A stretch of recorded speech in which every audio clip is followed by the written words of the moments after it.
teman-teman semuanya. Bagaimana hari ini? Apakah semuanya lagi sehat-sehat? Sehat dong pastinya. Oke, untuk pada hari ini kita semua di sini akan menemani kalian untuk kebaktian pada hari ini, dan kita akan memulai kebaktian pada hari ini dengan bangkit berdiri dan mari kita menyanyikan lagu Suci Suci Suci.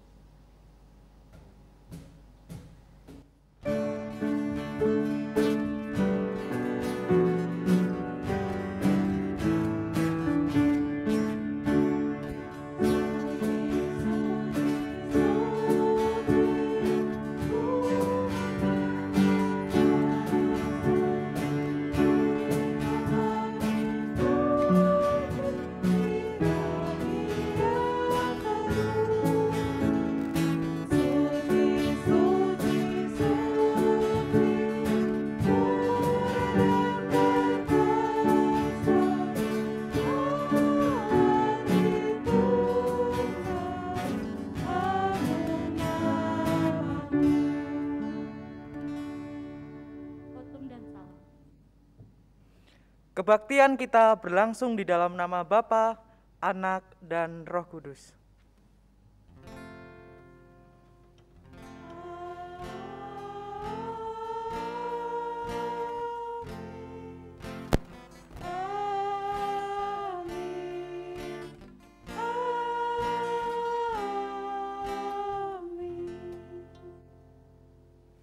Tuhan beserta kita sekalian.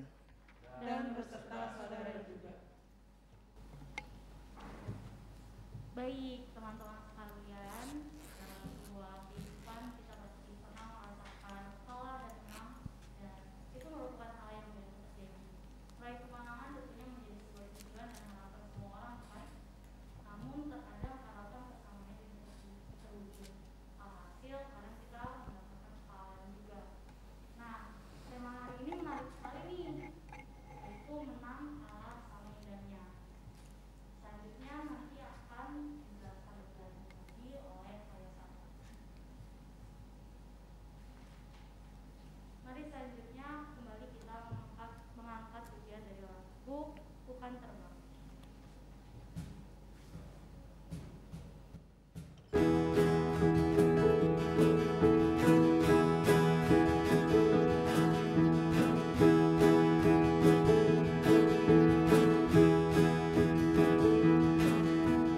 Firman-Mu Tuhan, berita bagi kakiku. Janji-Mu, terang bagi jalan-jalanku. Kebenaran-Mu menuntun setiap hari. Ku menantikan beri kekuatan baru. Ku kan terbang tinggi di awan bersama-Mu dalam kemuliaan. Sebab firman-Mu teguh menopang, bukan aman di dalam-Mu Tuhan. Pengakuan dosa. Saat ini Tuhan mengundang kita, saudara dan saya, untuk mengakui dosa kita di hadapan-Nya. Jemaat diberi kesempatan untuk menaikkan doa pengakuan dosa secara pribadi.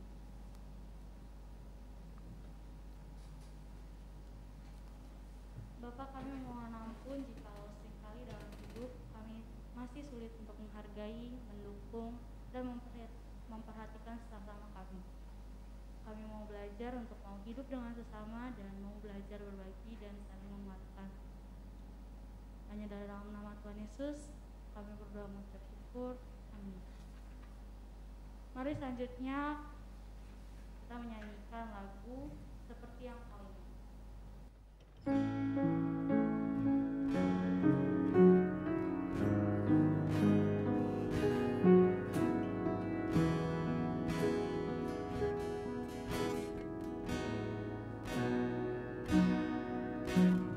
Bukan dengan barang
dipersilakan untuk berdiri. Terimalah berita anugerah dari Allah yang tertulis dalam Yohanes 3 ayat 16 sampai 17. Karena begitu besar kasih Allah akan dunia ini sehingga Ia telah mengaruniakan anaknya yang tunggal, supaya setiap orang yang percaya kepadanya tidak binasa melainkan beroleh hidup yang kekal. Sebab Allah mengutus anaknya ke dalam dunia bukan untuk menghakimi dunia, melainkan untuk menyelamatkannya oleh Dia. Demikianlah berita anugerah dari Tuhan. Syukur pada Allah.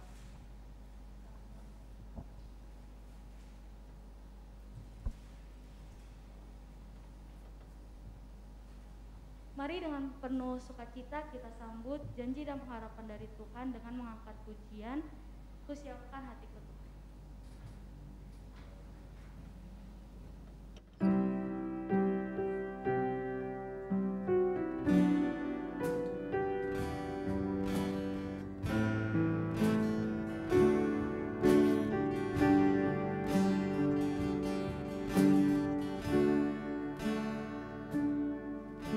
Siapkan hatiku Tuhan, untuk dengar firman-Mu saat ini.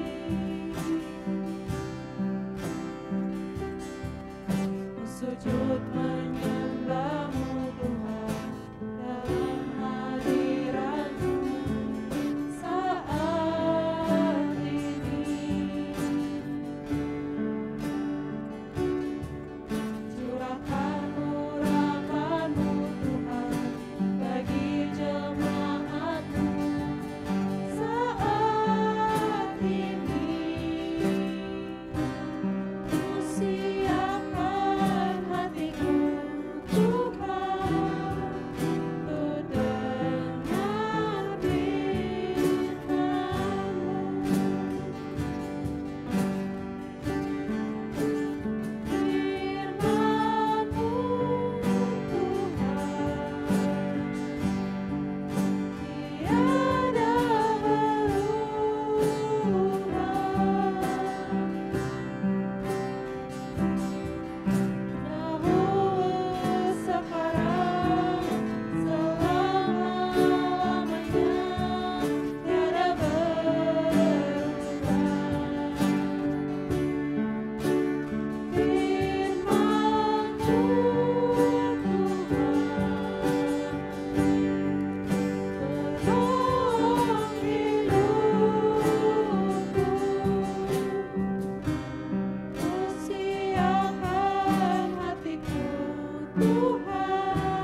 untuk dengar firman-Mu.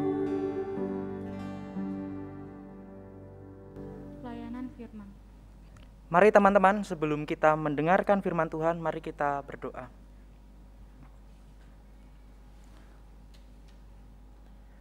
Tuhan kami, Yesus Kristus, firman Allah yang hidup. Pada saat ini kami bersama-sama dengan remaja dan pemuda GKI Pasteur akan mendengarkan firman Tuhan. Kami mohon pimpinan Roh Kudus-Mu di dalam setiap hati, pikiran dan jiwa kami, agar kami dapat mendengarkan firman Tuhan dengan sungguh-sungguh dan kami dapat melakukannya di dalam kehidupan kami sehari-hari. Di dalam nama Yesus Kristus, firman Allah yang hidup, kami berdoa. Amin. Teman-teman, pembacaan Alkitab kita pada hari ini diambil dari Kejadian pasal yang ke-13, ayat yang pertama sampai ke-18.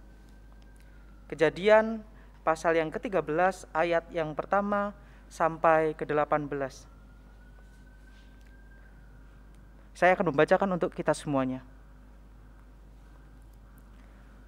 Maka pergilah Abram dari Mesir ke tanah Negeb dengan istrinya dan segala kepunyaannya, dan Lot pun bersama-sama dengan dia.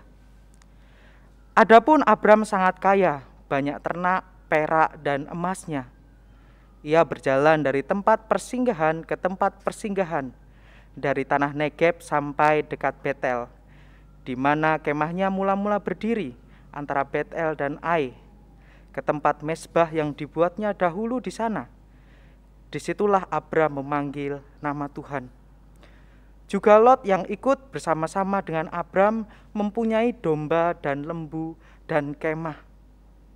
Tetapi negeri itu tidak cukup luas bagi mereka untuk diam bersama-sama, sebab harta milik mereka amat banyak, sehingga mereka tidak dapat diam bersama-sama. Karena itu terjadilah perkelahian antara para gembala Abram dan para gembala Lot. Waktu itu orang Kanaan dan orang Feris diam di negeri itu.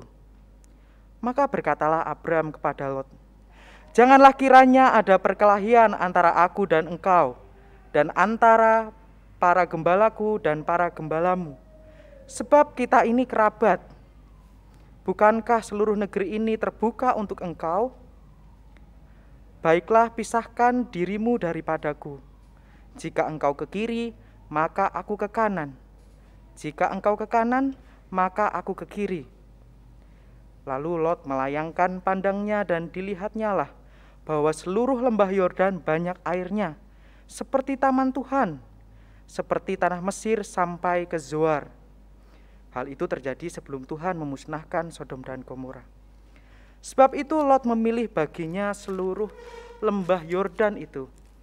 Lalu ia berangkat ke sebelah timur dan mereka berpisah. Abram menetap di tanah Kanaan, tetapi Lot menetap di kota-kota lembah Yordan dan berkemah di dekat Sodom. Adapun orang Sodom sangat jahat dan berdosa terhadap Tuhan.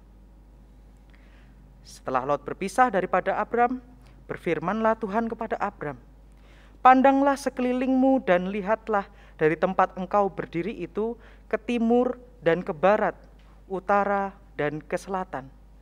Sebab seluruh negeri yang kau lihat itu akan kuberikan kepadamu dan kepada keturunanmu untuk selama-lamanya. Dan aku akan menjadikan keturunanmu seperti debu tanah banyaknya. Sehingga jika seandainya ada yang dapat menghitung debu tanah, keturunanmu pun akan dapat dihitung juga.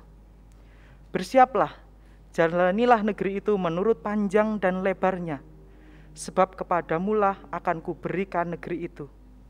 Sesudah itu Abram memindahkan kemahnya dan menetap di dekat pohon-pohon terbatin di Mamre, dekat Hebron. Lalu didirikannya lah mezbah di situ bagi Tuhan. Demikianlah pembacaan Alkitab kita pada hari ini. Berbahagialah setiap kita yang membaca, mendengar, dan melakukannya di dalam kehidupan sehari-hari. Haleluya.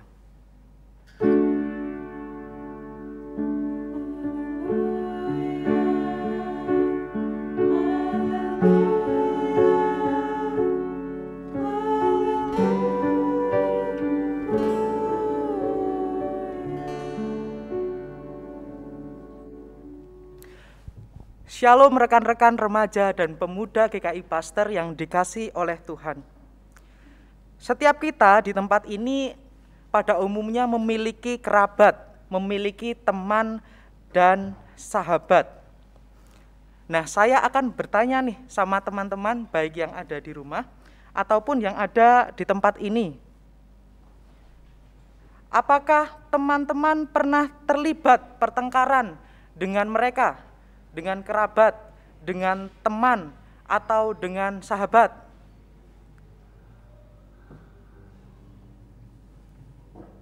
Tentunya pernah ya. Kemudian apa yang teman-teman rasakan dan teman-teman lakukan ketika terlibat pertengkaran dengan orang lain, dengan kerabat, dengan teman, atau dengan sahabat teman-teman? Pasti ketika kita bertengkar suasananya menjadi panas, marah, jengkel. Akhirnya mending ayo kita berkelahi aja sampai ada yang mengaku kalah. Beberapa orang mungkin akan memilih mengalah. Lah daripada berantem terus mending saya mengalah lah. Kalau kita mengalah berarti kita kalah dong. Berarti kita lemah dong. Nah, rekan-rekan sekalian, di dalam sebuah relasi kita pasti akan dan pernah bertengkar dengan orang lain.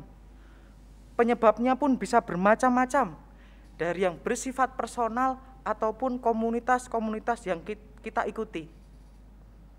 Nah, setiap orang memiliki cara sendiri dalam menyikapi sebuah pertengkaran. Karena emosi yang tidak stabil, beberapa remaja, tidak semuanya, akan memilih menggunakan adu kuat secara fisik, secara verbal, padu, ribut, tawuran, berkelahi. Dengan adu kuat, maka kita dapat langsung mengetahui bahwa siapa yang menang dan siapa yang kalah, siapa yang kuat, siapa yang lemah. Jika beberapa orang memilih untuk mengalah, biasanya orang tidak nyaman. Kenapa? Karena mengalah diidentikan dengan kekalahan, dengan kelemahan. Pada hari ini dengan tema menang dan kalah sama indahnya, kita akan belajar kepada Abram dan Lot yang ternyata mereka berada dalam situasi yang berpotensi untuk memunculkan pertengkaran di antara mereka. Situasi seperti apakah yang mereka hadapi? Apakah mereka juga menggunakan adu kuat di dalam menyikapi sebuah pertengkaran? Ataukah mereka memiliki cara yang lain? Mari kita masuk ke dalam perikop yang sudah kita baca tadi, yaitu dari Kejadian pasal yang ke-13 ayat yang pertama sampai 18. Di dalam perikop yang sudah kita baca, diceritakan bagaimana keluarga Abram dan Lot baru saja keluar dari Mesir menuju tanah Kanaan. Di dalam perjalanannya mereka membawa banyak harta yang berbentuk ada ternak, ada emas dan perak. Ketika mereka sampai di dekat Betel, ternyata mereka mendapati bahwa daerah itu tidak cukup luas untuk dihidupi bersama. Tadi diceritakan ada orang Feris dan orang Kanaan juga yang ada di situ. Di sisi yang lain, banyaknya ternak yang mereka bawa itu ternyata tidak sebanding dengan jumlah ketersediaan pakan yang tersedia di daerah itu. Karena itulah diceritakan para gembala yang diberi tugas oleh Abram dan Lot untuk memelihara ternak-ternak itu, mereka memutuskan untuk berkelahi, memutuskan untuk bertengkar. Tentu dalam rangka memperebutkan lahan bagi ternak mereka. Siapa yang menang berhak mendapatkan darah itu. Mendengar para gembala yang terlibat pertengkaran, Abram kemudian menemui Lot. Menariknya, Abram tidak mengajak bertengkar seperti apa yang dilakukan oleh para gembala, tetapi ia mendatangi dan mengajak berbicara keponakannya itu.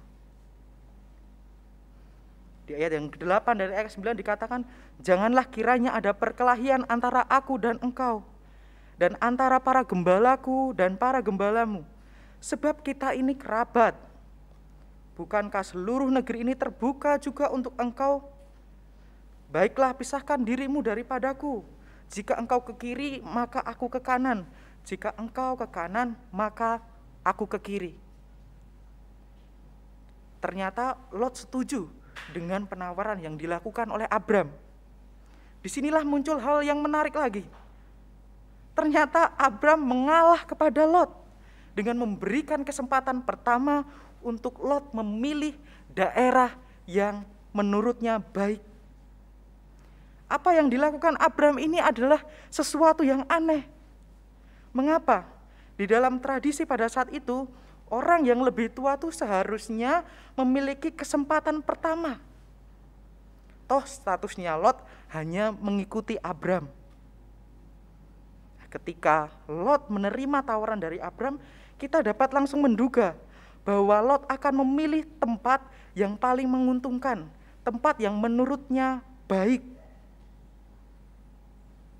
Lot memilih di daerah timur dekat Sodom, yaitu lembah Yordan, karena di sana banyak airnya, dan Lot menyebutnya seperti taman Tuhan. Ketika Lot mengatakan daerah itu seperti taman Tuhan, kita bisa membayangkan bagaimana daerah itu cukup subur dengan ketersediaan air dan pakan yang cukup. Sedangkan Abram tetap tinggal di Kanaan. Apakah Abram menyesal tidak mendapatkan daerah yang sebenarnya menguntungkannya? Menurut saya tidak. Abram tidak menyesal dan merasa dirinya sebagai yang kalah, karena ia mempunyai keyakinan apa yang dilihat baik oleh mereka belum tentu membawa kebaikan bagi mereka. Lot lebih percaya, lebih memiliki keyakinan kepada janji Tuhan yang akan diberikan kepadanya. Janji itu kemudian dipertegas lagi di ayat yang ke-14 dan ke-18 bahwa Tuhan akan memberikan Kanaan kepadanya, Tuhan akan memberkatinya dan keturunannya.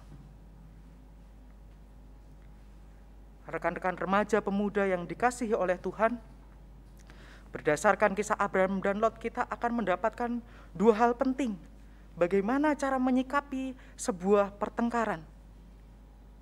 Pertama, kita akan belajar yaitu dengan memandang orang lain sebagai kerabat. Dan yang kedua adalah mengalah yang belum tentu kalah. Nilai yang pertama, memandang orang lain sebagai kerabat. Memandang seseorang sebagai siapa bagi kita merupakan hal yang penting. Melalui kisah Abraham kita ada melihat dua hal yang berbeda tentang memandang orang lain. Pertama yaitu para gembala yang menganggap satu sama lain sebagai musuh. Akhirnya mereka bertengkar. Relasi yang muncul kemudian adalah relasi win-loss, menang kalah. Nah, relasi yang demikian ternyata seringkali membuat kita selalu berpikir siapa yang menang dan siapa yang kalah. Jika kita berpikiran demikian, maka kehidupan kita akhirnya bukanlah kehidupan yang penuh keindahan dan kebahagiaan yang seharusnya dirayakan bersama, tetapi dipenuhi dengan pertengkaran, perkelahian, dan balas dendam.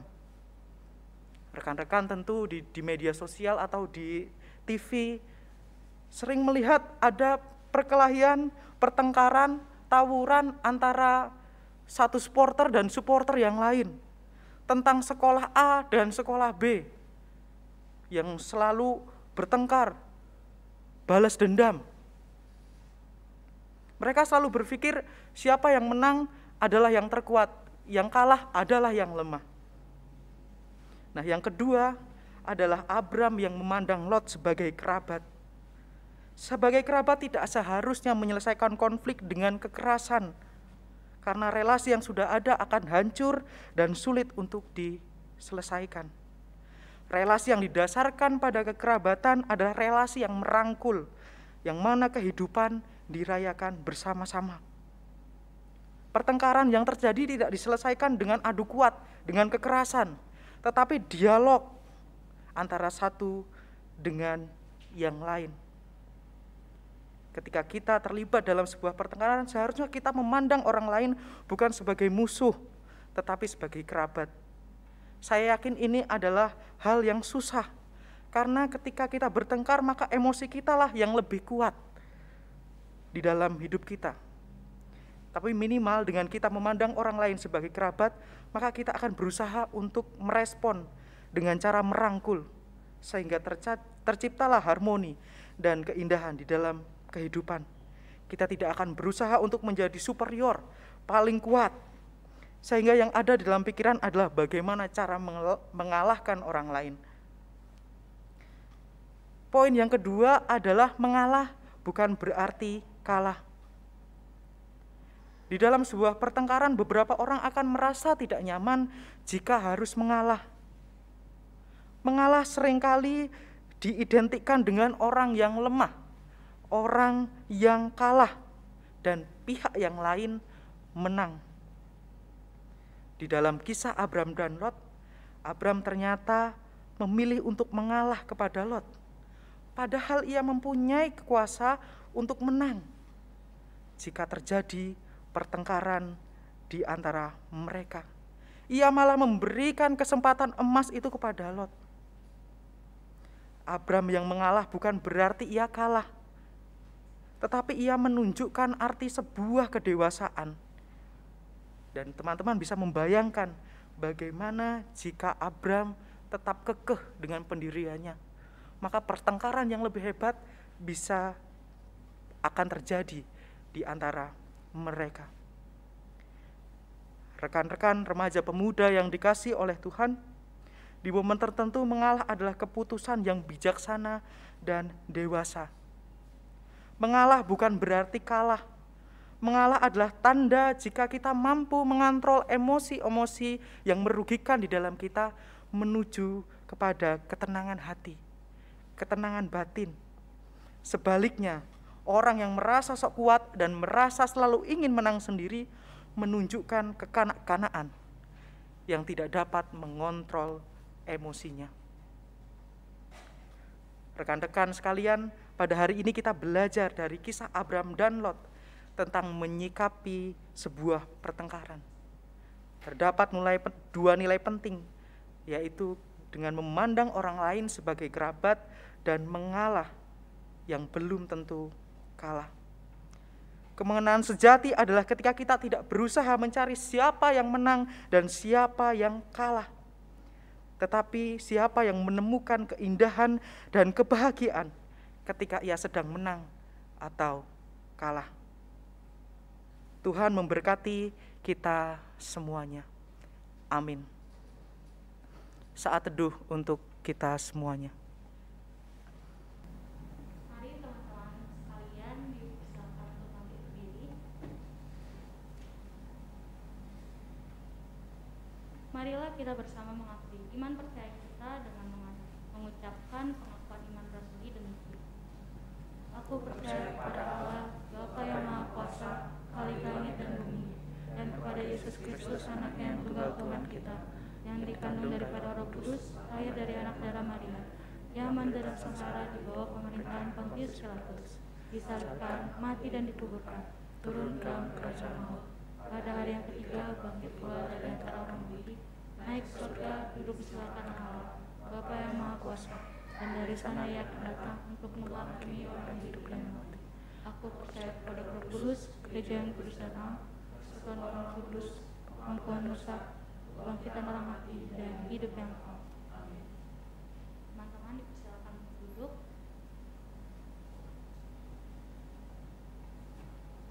Lalu kami ingin mengucapkan selamat ulang tahun bagi anggota remaja dan pemuda yang berulang tahun pada tanggal 26 April hingga 20 Mei. Tuhan Yesus memberkati. Selanjutnya dipersilakan untuk doa syafaat. Oke, mari rekan-rekan remaja dan pemuda kita memasuki doa syafaat.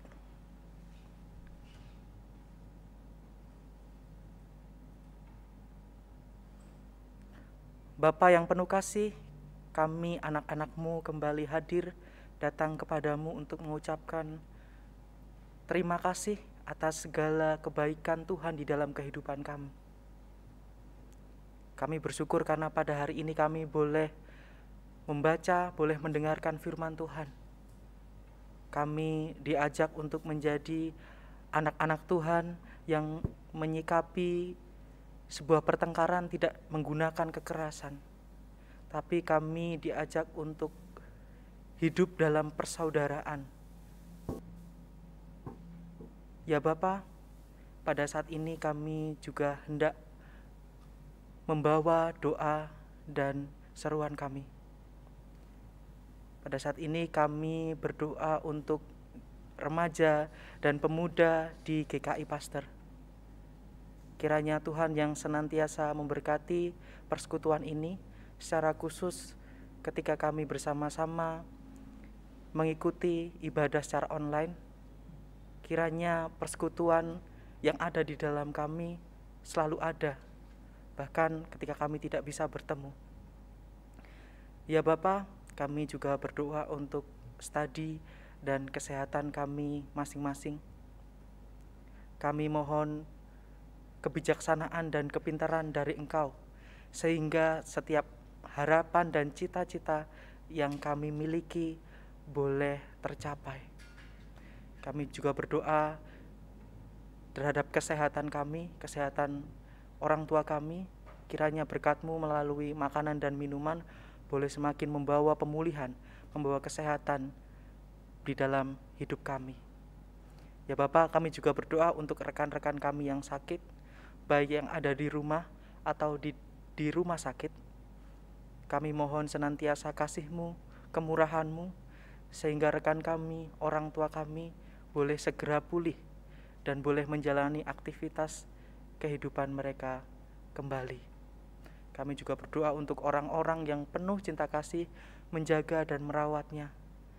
Kiranya kesehatan dan kemurahan-Mu lah yang senantiasa membuat mereka untuk senantiasa memiliki pengharapan agar rekan kami, orang tua kami lekas pulih. Kami berdoa untuk bangsa dan negara kami yang saat ini sedang berjuang dalam mengatasi penyakit COVID-19 dan vaksin yang sudah tersedia dan saat ini sedang dalam proses penyebaran. Kami mohon penyertaan-Mu sehingga vaksin ini bisa membawa kebaikan bagi kami semuanya. Kami berdoa agar bangsa dan negara kami menjadi bangsa yang takut akan Tuhan, sehingga setiap pemerintah membuat kebijakan dan menjalankan kebijakan dengan bertujuan untuk menyejahterakan bangsa, bukan untuk kepentingan mereka sendiri. Demikianlah ya Tuhan, doa dan seruan kami yang kami serahkan di dalam nama Bapa, Anak, dan Roh Kudus. Amin. Amin. Sekarang tiba saatnya bagi kita untuk memberikan persembahan kita sebagai bentuk ucapan syukur kepada Tuhan.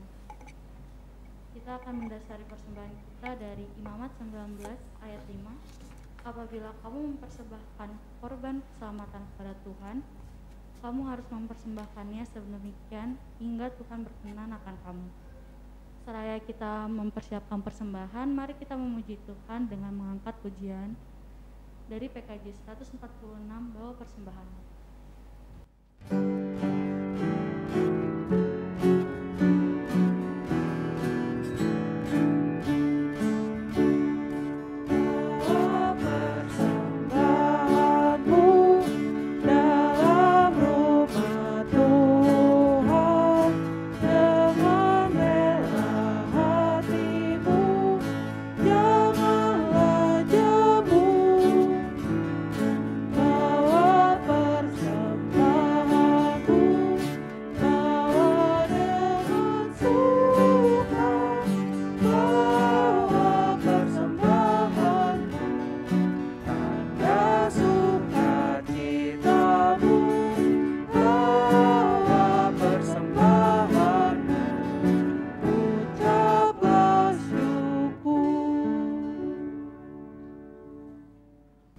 Teman-teman, mari kita berdoa. Allah Bapa yang bertahta dalam kerajaan surga, ketika kami membawa persembahan kami kepadamu, kami memberikan kembali berkat melimpah yang telah Bapa berikan kepada kami. Semoga persembahan ini dapat dipergunakan guna mendukung kegiatan gereja di gereja kami Bapa. Dalam nama Tuhan Yesus kami berdoa syukur. Amin.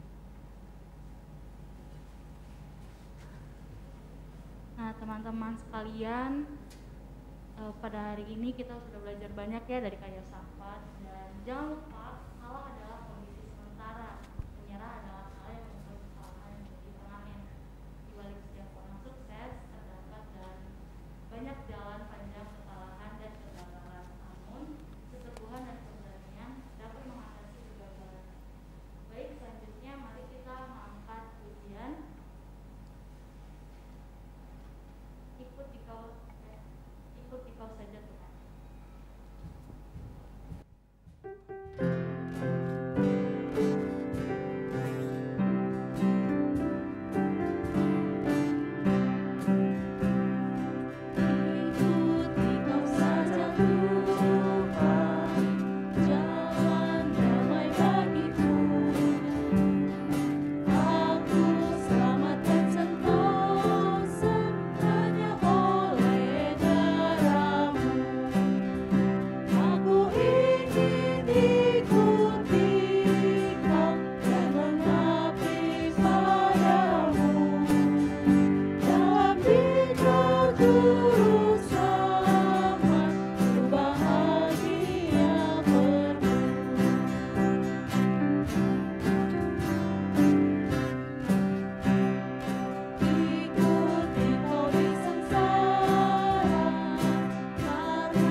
Kini mari kita mengarahkan hati kita kepada Tuhan. Kami mengarahkan hati kami kepada Tuhan. Jadilah saksi Kristus. Syukur kepada Allah, Terpujilah Tuhan. kini dan selamanya. Kasih karunia Tuhan Yesus Kristus dan kasih Allah dan persekutuan Roh Kudus menyertai kita sekalian. Haleluya.